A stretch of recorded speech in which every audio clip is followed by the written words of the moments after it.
We're back on Access Carolina, and lung health is not always top of mind, but it is important to learn about. And there are several proactive things you can do to improve your lung health. We've got Dr. Abhijit Raval here, pulmonologist and chief of internal medicine at AnMed Health. Welcome, great to see you.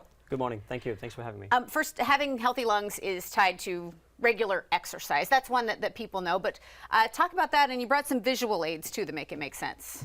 No, I agree with that. So exercise is obviously important. I think it's important for every aspect of our life, especially for the lung health. It is very important. And as you can see, I have several figures over here. This basically identifies small units of the lungs. So as you exercise more, it increases the blood flow. It increases the airflow into the small units of the lungs and make it work better. So I think continue to do exercise on a daily basis makes your lung healthier and healthier. And can we almost compare it to the same way you're going to exercise your muscles to make them strong? Your lung, if you don't fill it and release it and do all the things that we do with fitness, you're not working it. Absolutely, I agree with that. So I think again, lung is a unit. It's not a muscle, but it's a very soft made unit, mix of blood and nerves and things like that. And the more you exercise and more you utilize that on a daily basis, it really makes it even stronger and stronger. And even with lung capacity, you think about some, in a yoga class where they say take the deepest breath you can possibly take, then more.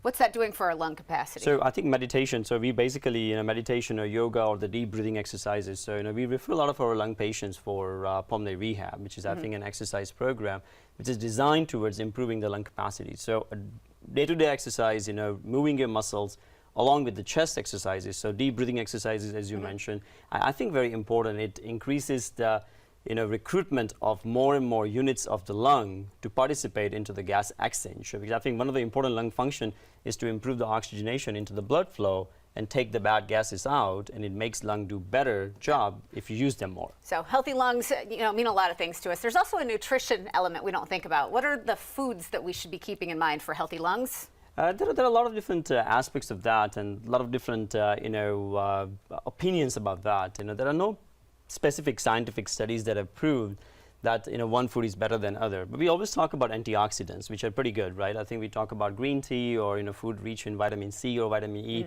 So I think typically for general population, we recommend healthy diet in the sense of heavy green leafy vegetables, fruit intake.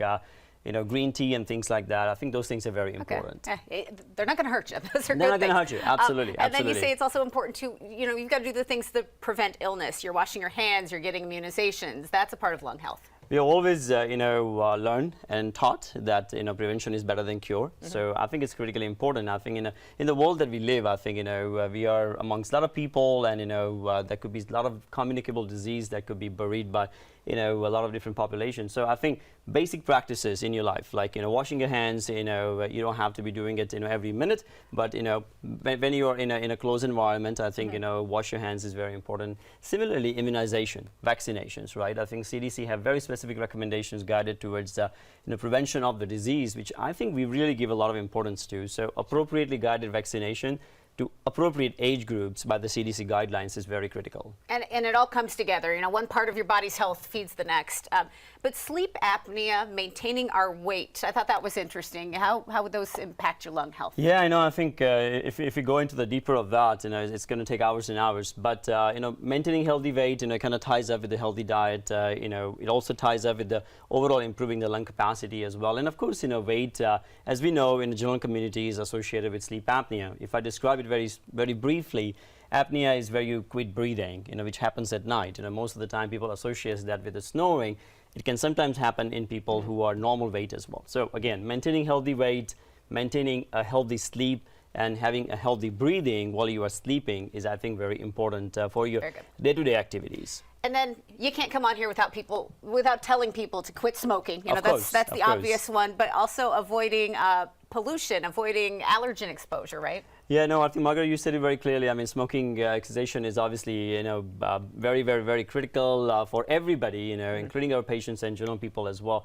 But I think we typically ignore the importance of the allergens, especially, upstate South Carolina where we live. I think, it's definitely a significant allergy belt. And then outside pollution, it could be air pollution, it could be in your home, humidity and mold and things like that as well. So I think healthy living and healthy practices, brings you healthy lungs.